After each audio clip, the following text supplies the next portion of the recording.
Hi guys, so like I said last week, I'm going to do another tropical fish video, basically for not just you but also your young children as well, a little bit of something for them to learn. I had a lot of good reviews last week about the video that I did. A lot of people's kids watched that video last week about the obviously the ground fish, and apparently they really enjoyed it, so I thought, yeah, I'll do another one.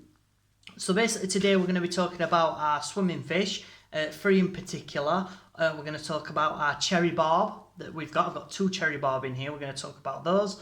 We're going to talk about the platies that I've got in here, and we're also going to talk about guppies as well. So three very nice, beautiful, colourful fish that you're going to get to see. So I'll start the video now, guys, and I'll start to tell you a bit about them. Now again, I might have mentioned this in the last video, but swimming fish are very hard to film, okay? So they're very hard to film, but the ones that we're going to try and focus on at the minute are these two bright red fish here. Now these are cherry barb. They call them this because of the bright red skin, hence obviously that's what cherries are, the bright red in colour, hence the name cherry barb. Now you can get lots of different barb fish. You can get rosy barb, gold barb, tiger barbs, and many more. Tiger barbs, now make sure before you do buy them, see what fish they can go with. They are very vicious, tiger barbs. They're the worst. By my knowledge, they are the worst barb to get because of how vicious they are. Okay. So basically, all barbs can be a problem. It just depends, obviously, how many there is in one tank and what kind of fish they can go with. Now, these two cherry barb originally wouldn't have been a fish that I would have got for this tank, just because barb, like I've said, very strange fish. They only mix with certain other fish. Luckily, these two that I've got in here are absolutely fine. Okay, that's the other one. They're absolutely fine, and there's no trouble whatsoever. So my granddad gave me these two barbs because he wanted to sell his tank as he couldn't look after it anymore. So he'd had enough of cleaning it out. He just couldn't. He thinks he were gonna go to cold water fish. Actually, I think he said. So he sold his tank and he gave these two cherry barb. You'll see them going together like this a lot. They like to be in groups. Now, if I was to put another cherry barb in here, a third one, then things could get a bit nasty and they could be vicious towards me other fish. So I'm just going to keep it with these two so far. Now, these two are both males. So the males are bright red in colour like this. The females are actually a really different colour. They're more like a brownish greeny colour, okay? Yeah, so that's how you can tell the males and the females apart. The males are bright red like this. The reason they're bright red is so that they can attract the females, okay? And as you know, red means danger. So if any predators are out in the wild and they see this bright red fish, they know to stay away from this fish because they think it might be dangerous. Obviously, that's what it's telling them. It's bright red, so it's kind of warning them in a way that they might be dangerous. Okay,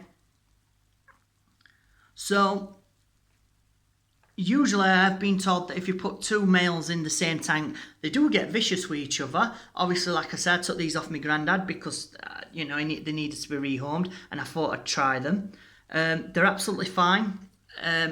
I think that's because originally they were in the original same tank, so they've grown up together, they've been babies together, they've grown up together. They might even be brothers, believe it or not. I don't think they are, but they might be. If they're from the same original tank, yeah, they could be brothers, these two. So that's why I think they're so good with each other. So a little bit of history. They was discovered in Sri Lanka in 1929. So 1929 was the year that these guys were discovered in Sri Lanka. Sorry, I did struggle saying that then. So they can grow up to 2 inches and they can live up to 4 years. So if they're cared for properly, which they do in this tank, I do care for my fish, they'll live up to 7 years. And they do say if you're a first tank owner, like I was when I got this tank, then yeah, these fish, where have they gone? Where have they gone? Oh, down there. These fish are definitely for you if you're a fish owner. Right then guys, so I'm just going to zoom out.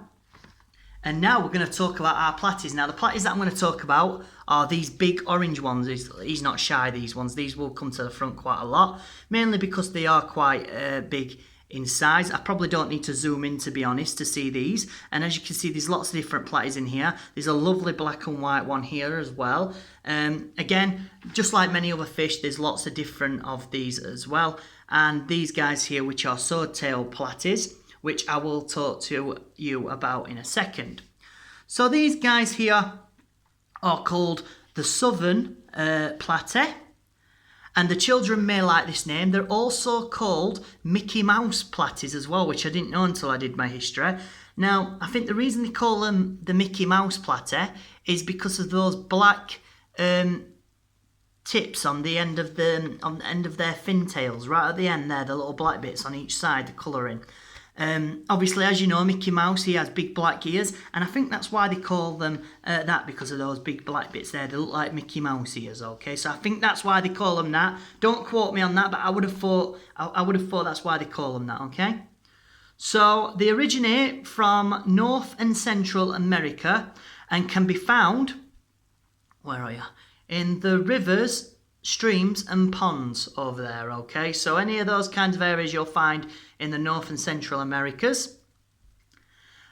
So they will also be found with the swordtails platies, which are the males. So these two that you're looking at, these ones here, these ones are females. Now the females are usually the biggest so that they can hold the most babies. And this little thing guy just over here with the big pointy sword-like tail is the male. Now it's the same species. Again, you get lots of different species of swordtail and platies. This big one here, these two female. This one with the big pointy tail, the swordtail platy, is the male. Okay, so that's the male just there, and you can see that he's got a lovely big short pointy tail. So you will notice that they are the biggest swimming fish that I've got in the tank. And they are fully grown. That's as big as both of those species get. So that's as big as what the big ones get, and that's as big as the male one gets with a pointy tail. So they'll eat anything, like I said in the last video, fish flake, dried bloodworm, even the snails.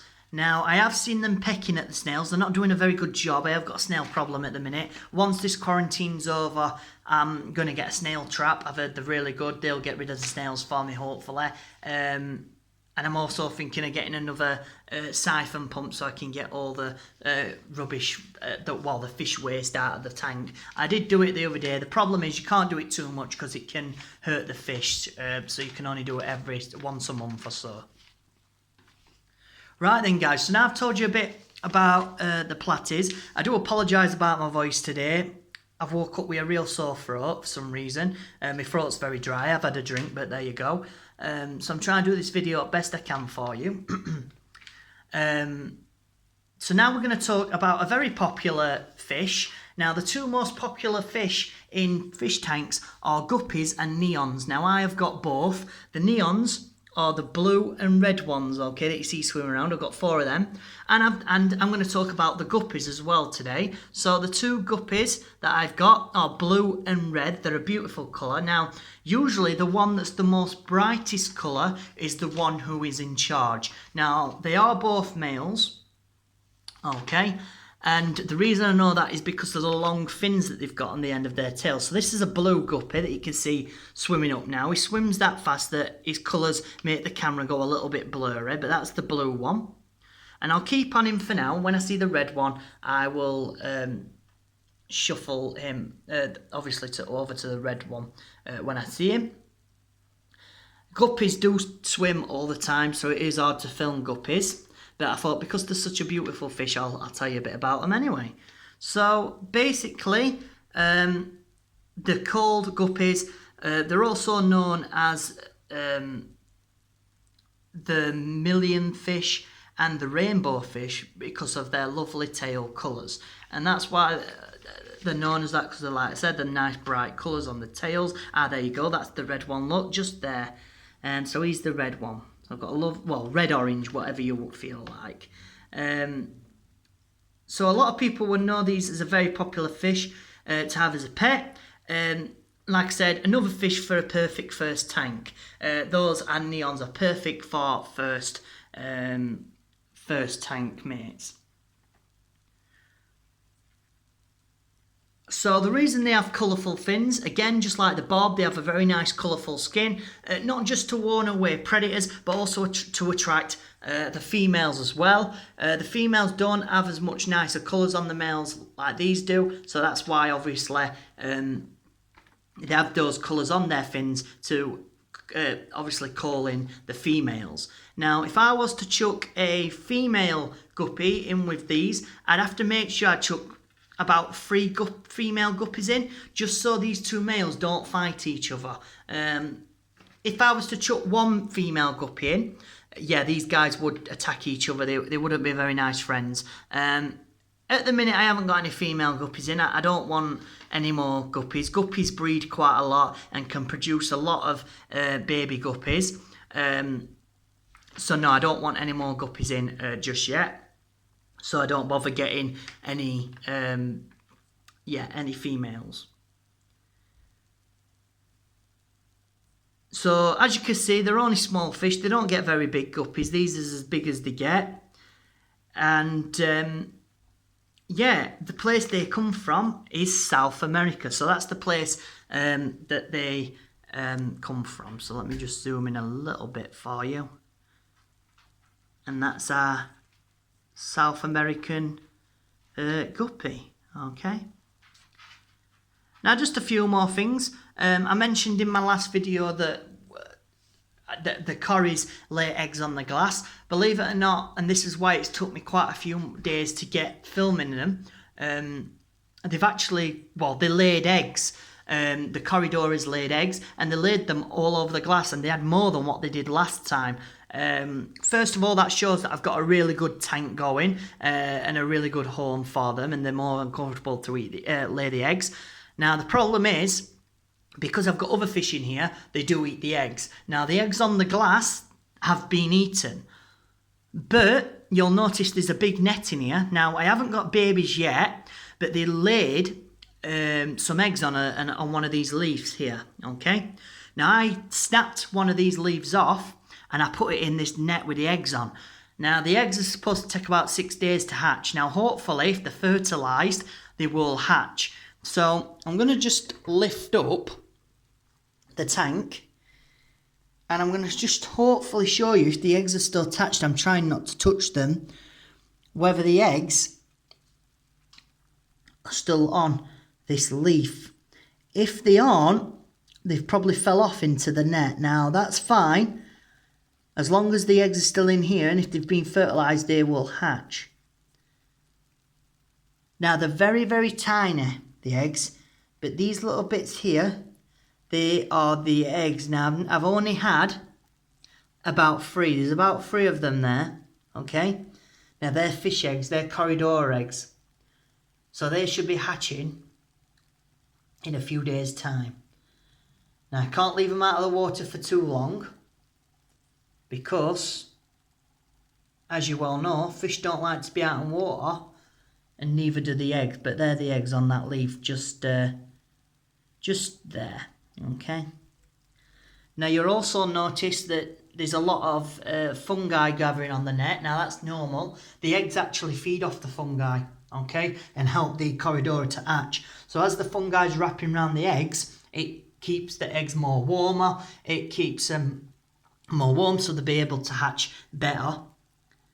And what that will do is when the eggs do hatch and the corridors hatch, obviously there's going to be only about 2 or 3 if they're fertilised. If they're not fertilised, they won't hatch, okay, and they'll be like this forever.